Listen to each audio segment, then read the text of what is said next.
Hello, and welcome to another edition of On the Level. Today I'm delighted to be joined by Managing Director of the Freemason Limited, Andrew Skidmore. Hello Andrew, and welcome to On the Level. My pleasure. Andrew, how did you first become a Freemason? That's a question that many people are asked, and everybody's answer is different. Mine's fairly simple. I worked with a colleague who was a good 20 years my senior. I had immense respect for him. I knew little of masonry, and I found out that he was a Freemason. And in simple terms, I thought if it's good enough for somebody I respect so immensely, it's worth finding out more. What higher orders are you in? Higher orders. That's an interesting one, Andrew, because I don't see them as higher orders. Side orders or side degrees, in my opinion, to consider something that isn't the ancient Freemasonry, the 1, 2, 3 degrees, as higher is probably not accurate. However, I joined the Holy Royal Arch, Mark degree, Royal Arch Mariner degree, which is an interesting one. Knights Templar, Knights of Malta, Royal and Select Masters, Rose Croix, and Red Cross of Constantine. I don't think I've missed any. That's the orders and other degrees that I'm involved in, and quite active in almost all of them. Tell me about your mother lodge. My mother lodge is the Lodge of Hope and Charity number 377, which is a very, very interesting lodge because it's the third oldest lodge in the province of Worcestershire. It was consecrated in 1824, so we've got our bicentenary coming up in the next sort of 12, 13 years. So it's a lodge with a lot of traditions. I've been a member for 20 years. It's got a lot of character in it, and it's a lodge I'm very proud to be a member of. Andrew, may I ask, what is your favourite order? I have one particular one. It's the Red Cross of Constantine. And I see the Red Cross of Constantine as the pinnacle of Freemasonry. So for me, it can be because I'm involved in so many other orders. And I think you need to be to appreciate the message that the Red Cross of Constantine actually brings. And it is the pinnacle. It actually pulls together the meanings of the other orders. However, I love the Christian military orders. They're good fun. I don't believe that Freemasonry is a religion, and I'm not an overly religious person. However, Freemasonry has become my faith, and that's taken a long time to establish that. And I think that actually started to become apparent when I joined Rose Croix in particular, which is the most beautiful Christian order, of which I'm still in the chair for the second year running of that. And to be a ruler in that order is a great honour. When did you form the Freemason.com and why? We formed it in January 2000. And the why is interesting. I was, at that time, a couple of months before Christmas, I was the senior warden of my lodge. And bearing in mind this is a lodge that did everything the old-fashioned way. And as a principal officer at a committee meeting, I said to the then Worshipful Master, we should drag ourselves into this fast-approaching new millennium. Why don't we do something like create a lodge website? And it was very quickly agreed that we should look at that, we should investigate it, and I was given the task. But I knew nothing about websites at all. So in the January, I was talking with my best friend, Michael Murphy, who is a past master of the lodge now, and he said, why don't we have a go at doing it together? So we, at a dinner party, when everybody had gone and my wife and his wife were sat in the lounge with a bottle of wine, we snuck off to his study with a bottle, and we investigated what was on the internet, on Freemasonry. So whether it was the Cabernet Sauvignon that was helping us make this decision, we decided we could do this. So Mike and I set to investigating what we should do. So we'd gone from the lodge website to looking at what was a niche. And that day I'd been reading Freemasonry Today, and in it was an article called The Freemason, which was a very interesting article. So I said to Mike, why don't we call it the Freemason.com? And he said, that'll be gone, and it wasn't. So we bought it. We announced to the girls an hour or so later that we were now .commers.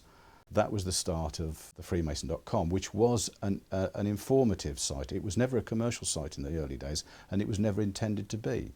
It was a site where we had forums, we had a Sunday evening chat room where we'd announce on the website that the chat room would be available from 7 till 8 or 8:30. We started to create research documents which were uploaded onto the site, and it was purely an information site. And I think it was the domain name that took it to the next level, because it became such a big exercise to control this hobby that I was told by a very good friend that we take it to the next level or shut it down, because it was just such a drain on our time and money. So we decided to try and go commercial just to cover the cost of running the website. We did, and the rest's history. And within a year we'd moved from my garage to central building in Stourport, and we have never looked back. The Freemason Limited is now the most visited commercial Masonic website in the world, but there are more aspects to it. Could you tell me a little bit more about those? You're right, it is a commercial entity. It has to be, because that's the way it survives. But it's because it started off in another guise, which was a one-stop portal for Freemasons. We've tried to maintain an element of that, and it's not always simple because there are only so many hours in the day, but we still offer advice.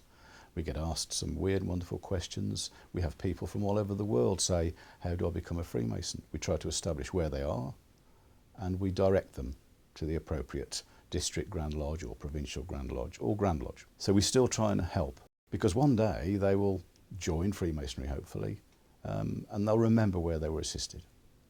We offer reading lists to new Masons, to Master Masons, people approaching the chair, because it's quite a daunting experience to actually stand in front of the lodge as the worshipful master. So we try and offer them guidance with what books they need. So we've always tried to maintain that personable side of the business, albeit it has to be seen as a commercial entity.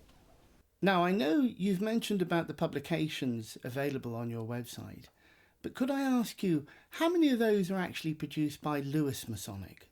The majority of the titles are from Lewis Masonic, because Lewis Masonic simply have such a vast range. They're a specialist in the market of Masonic reading. Your wife is also an author. Could you tell me a little bit more about that? That's an interesting one, because Martin and Pip Folks are good friends of ours.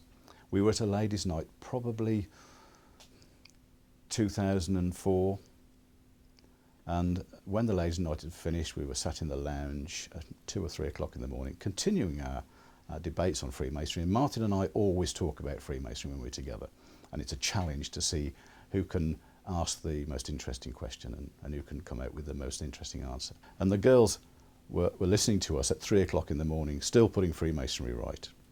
And I remember them saying, and I don't know which one it was, married to two fanatical Freemasons, we could write a book about this. And they did. And the book is called The Handbook for the Freemason's Wife, which is I'm not sure it's the right title actually, but it works because it's very useful to junior Masons, people expecting to join Freemasonry. So it works. It's a very informative, fun book, and they had a lot of fun putting it together actually. You're also writing a book. Now, without giving away too many secrets, could you tell me what that's about? I'm on the training and education team for the province of Worcestershire Freemasonry, which is good fun. And we run various seminars for different aspects of the responsibilities that lodge officers have, and the brethren as a whole.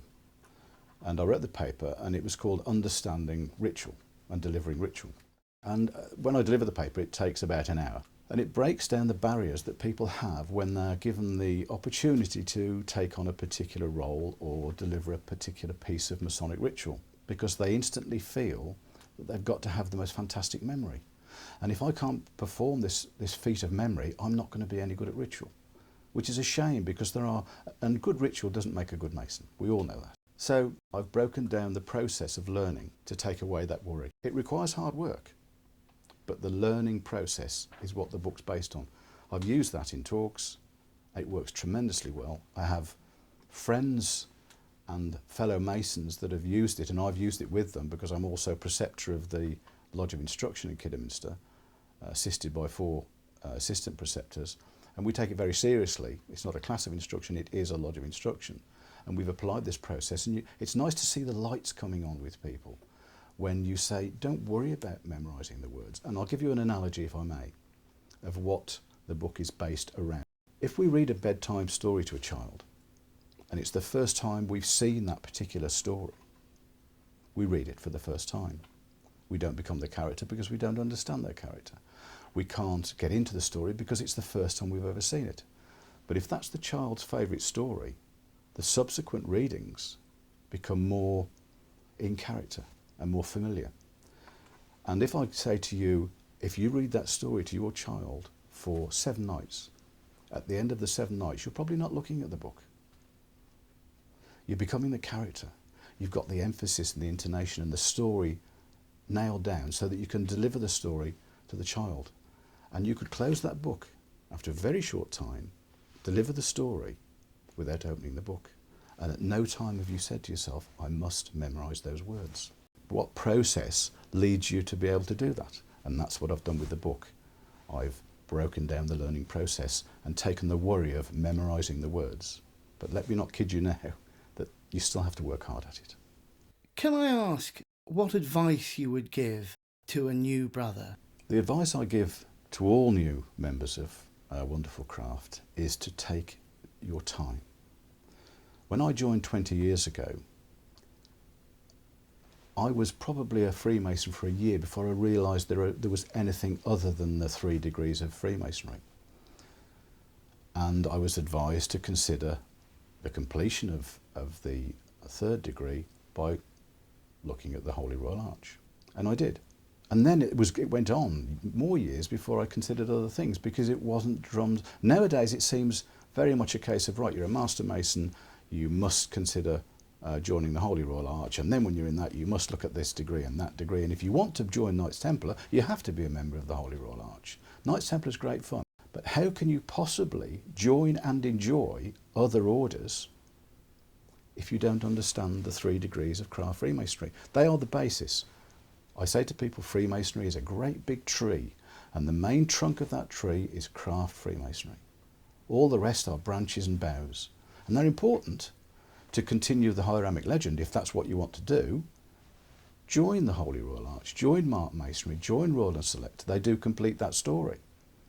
But you can't understand and benefit from them because the whole point of Freemasonry is to teach by virtue of the moral messages that Freemasonry has. So my message is always take your time. You're the Deputy Director of Ceremony for the province of Worcestershire and are a very active Freemason. But would you have any advice for those who are feeling overworked or disillusioned with Freemasonry? It's the best job in the world. I've been on the circuit for 6 years. I was honoured with my first appointment as a Provincial Grand Steward, and immediately a Provincial Assistant Grand Director of Ceremonies, in the last 2 years Provincial Deputy Grand Director of Ceremonies for the province of Worcestershire. I would say they all take time, these jobs, and I'm the sort of person that I won't do anything unless I can do it properly. I would rather say, please ask someone else. That's the message I give to everyone. There's a very strong message we give to all new Masons, and I know you're familiar with it, without detriment to yourself or connections. So whatever you do in Freemasonry must never come before your family, before your career. It should always be at the very best 3rd place. So if you're going to do something in Freemasonry that's going to put the others at risk, then don't do it. Or do it with caveats. I'll do it providing I get assistance, but the most important message there is you mustn't take anything on that's going to stop your enjoyment. If it becomes a chore, don't do it. Andrew, what are you reading at the moment? I've tried to read general books, but I find more and more, if I pick a book up, it's a ritual book. I'm in the chair of the Rose Choir and the chair of Royal Art Mariner at the moment, so I have to be on the metal when it comes to the ritual. Not for my benefit, not to show off to say, look at me, I'm a good ritualist, because I'm not. So I love reading the ritual because it doesn't make a good Mason, but it makes a good experience for the candidate that you're delivering the ritual to. I'm going to tell you this very quickly. I saw a ceremony a few years ago where the Worshipful Master performed a 1st degree ceremony. And when I say the Worshipful Master, without assistance, apart from the interaction between him and 1 or 2 other officers, he did the whole ceremony and everything else as well, the working tools, the tracing board, the whole thing, and he didn't drop a comma. It was a fantastic demonstration of a feat of memory. It was the most monotone, boring ceremony I've ever seen, and the experience that the candidate had must have been overwhelming, because the worshipful master didn't understand a word of it, and that was so evident. So accept a prompt. It's not a crime. And that's why I like to accept few prompts and work hard on my ritual. So the books I pick up are generally ritual books. I have a pile, and they're normally the ones that I'm working on over the next sort of 3 or 4 months, because I give myself time to do a proper job. I am reading Dan Brown's The Lost Symbol, which is really good, but I keep having to go back a paragraph or two because I forget what it's about, but it's a really good read, actually. Andrew, it's been a pleasure to have you on the show. You've been a fascinating guest. Thank you very much for joining us on the Level. You're most welcome.